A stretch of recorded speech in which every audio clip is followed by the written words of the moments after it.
Bienvenidos a este vídeo sobre las separaciones electroforéticas. A lo largo de este análisis exploraremos desde los principios físicos básicos hasta las aplicaciones más complejas como el isoelectroenfoque, la electroforesis bidimensional y la tecnología capilar. La electroforesis se define como una técnica de separación basada en la velocidad diferencial de especies cargadas en un medio conductor, bajo la acción de un campo eléctrico. El movimiento de estos iones se conoce como electromigración. Contamos con la fórmula fundamental V igual a μ por E, donde la velocidad depende de la movilidad electroforética μ y la intensidad del campo E. Rendimos homenaje a Arne Tiselius, quien en 1937 sentó las bases de esta técnica, logrando el Nobel en 1948. La movilidad μ es una constante característica de cada ion en un medio y temperatura específicos. ¿Qué determina que un ion avance más rápido que otro? Es un equilibrio de fuerzas. 1. Fuerza eléctrica. F igual a Q por E. Empuja al ion según su carga, Q. La fuerza de fricción, F igual a 6 por pi por eta por R por V, definida por la ecuación de Stokes, se opone al movimiento dependiendo del radio del ion, R, y la viscosidad del medio, eta. En equilibrio, la movilidad μ se resume en Q partido de 6 por pi por R por eta. Conclusión crítica. A mayor carga y menor radio, la mayor será la velocidad. Los iones se separan por su densidad de carga, es decir, Q partido de R, que es más o menos igual a Q partido de M. De la física derivamos reglas de oro para el laboratorio. Iones más grandes con la misma carga se mueven más lento. Las moléculas neutras no tienen movilidad, μ igual a 0. Aunque la movilidad es independiente de la fuerza del campo, depende críticamente de la temperatura y la composición iónica del medio. No todo es electromigración, existen fenómenos de transporte que deterioran la resolución. 1. Difusión. El movimiento browniano aleatorio de las moléculas que aumenta con la temperatura. 2. Convección. Movimientos globales de la disolución por gradientes térmicos. Para combatir esto, introducimos en la electroforesis en zona, aplicando el campo sobre un soporte que oponga resistencia al movimiento. Para reducir el ensanchamiento de las bandas por difusión y convección, realizamos la separación sobre un soporte sólido, como un gel o una tira de papel. El gel actúa como un tamiz que atrapa moléculas de agua y dificulta el movimiento de los solutos, logrando frentes de separación más nítidos. El fenómeno de la electroósmosis, EOF, es un concepto vital en soportes con carga negativa. Se trata del movimiento relativo de un líquido respecto a una superficie cargada bajo un campo eléctrico. Cuando aplicamos el voltaje, es decir, V no es igual a 0, los cationes hidratados de la doble capa se desplazan hacia el cátodo, arrastrando toda la disolución. En electroforesis convencional, esto suele distorsionar la resolución. Anatomía de un equipo de electroforesis. Un sistema estándar requiere 1. Una fuente de alimentación que suministra voltios. 2. Una cubeta con 2 recipientes para el electrolito tampón. 3. Ánodo y cátodo. 4. Un soporte como geles de stacking y running. Y 5. Un sistema refrigerante para controlar el calor.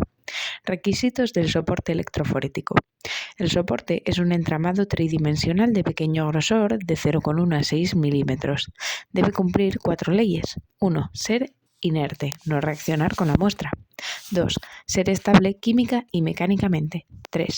Permitir la detección posterior. 4. Tener un diámetro de poro controlable. Clasificación de soportes. Los dividimos según su porosidad. No restrictivos. El poro es tan grande que no impide el movimiento. Papel, acetato de celulosa, celes de agar. Restrictivos. El tamaño de poro añade un efecto de tamiz molecular. Poliacrilamida, agarosa, almidón. ¿Cómo vemos la separación? Tras la carrera, las bandas se localizan mediante tinción con reactivos coloreados o fluorescentes. Para el análisis cuantitativo, el estándar es el densitómetro, un espectrofotómetro que mide la intensidad de la banda. El área del pico resultante es proporcional a la cantidad de analito. Factores que afectan la separación. El voltaje es clave. A más voltios, más velocidad y mejor resolución, pero surge el límite del efecto Joule. El calor se genera por la fricción entre iones y el tampón. Por ello, se suele trabajar a bajo voltaje, de 100 a 500 voltios o con enfriamiento. La disolución electrolítica es el corazón del sistema. pH determina la carga de las especies. Siempre se usa tampón. Fuerza iónica debe ser moderada de 0,05 a 0,1 molar para mantener la conductividad sin disparar el efecto Joule. Aditivos pueden modificar el tamaño o la carga para mejorar la separación. En la electroforesis en zona, la muestra migra en bandas estrechas. El acetato de celulosa es superior al papel porque, al acetilar sus grupos hidroxilo, es menos polar, tiene más porosidad y evita la absorción, logrando mejores resoluciones en menos tiempo. Proteínas séricas, un ejemplo práctico. Las proteínas del suero tienen puntos isoeléctricos entre 4,9 y 7,4. Usando un tampón de pH 8,6, todas adquieren carga negativa. La albúmina, con el pI más alejado del pH medio, tiene más carga negativa y migra más rápido hacia el polo positivo. Las gamma globulinas migran poco por estar cerca de su pI. El poder de los geles. En gel sumamos dos fuerzas, la electroforética por carga radio y el tamizado molecular por tamaño. Esto es ideal para separar fragmentos de ADN o proteínas con relación masa-carga similar pero distinto tamaño. Agarosa versus poliacrilamida. La agarosa es más frágil y puede presentar grupos sulfato que inducen electroósmosis. La poliacrilamida ofrece baja absorción y nula electroósmosis. El tamizado depende del tamaño, la simetría del analito y el empaquetamiento del gel. Electroforesis en ácidos nucleicos. Para ADN y ARN, cada nucleótido aporta una carga negativa del grupo fosfato. Como la relación carga-tamaño es idéntica para todas las moléculas, la separación en soportes restrictivos se basa exclusivamente en el tamaño. Poliacrilamida para fragmentos pequeños de 5 a 500 ppb, agarosa para fragmentos grandes hasta 50 kilobases, detección por fluorescencia con bromuro de tidio, y el ADN circular se mueve según su grado de superenrollamiento. Cuanto más retorcido, más rápido avanza. Inmunoelectroforesis, un proceso de 3 pasos. 1. Separación de proteínas en gel. 2. Creación de una trinchera paralela para depositar un antisuero con anticuerpos. 3. Difusión mutua durante 24 a 48 horas, donde se precipitan formando bandas insolubles. La técnica PAGE en condiciones desnaturalizantes es fundamental. Usamos SDS, dodecilsulfato sódico, un tensoactivo que rompe interacciones no covalentes y confiere una carga negativa uniforme a todas las proteínas. Se puede añadir DTT para romper puentes disulfuro, condiciones reductoras. Resultado: todas las proteínas migran al polo positivo y su velocidad depende únicamente de su peso molecular debido al efecto tamiz del gel. Permite calcular pesos moleculares mediante el uso de patrones y el cálculo del RF, la movilidad relativa. Isoelectroenfoque.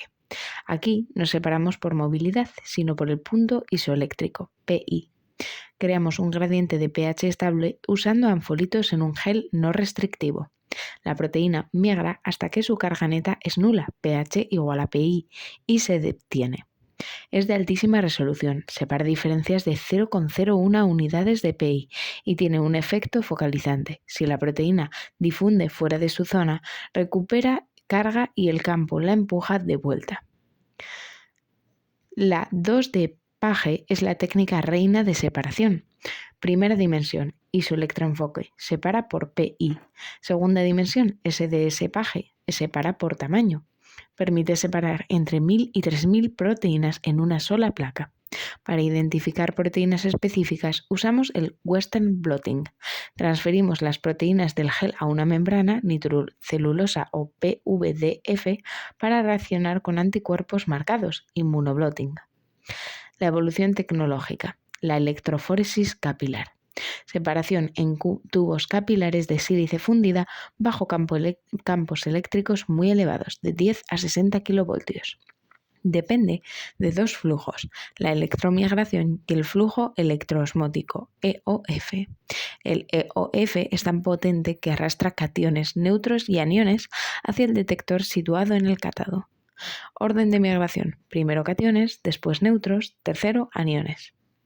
Instrumentación y ventajas finales. El sistema capilar incluye una fuente de hasta 50 kilovoltios y detección on-column a través de una ventana en el capilar. La muestra se introduce de forma hidrodinámica, presión, o electrocinética, voltaje. Ventajas sobre el gel: análisis mucho más rápidos, mayor eficacia, automatización total y volúmenes de muestra mínimos, de nanolitros. Diferencia clave: mientras en el gel intentamos eliminar la electroosmosis, en la capilar dependemos básicamente de ella. Y hasta aquí el vídeo de electroforesis. Gracias por ver.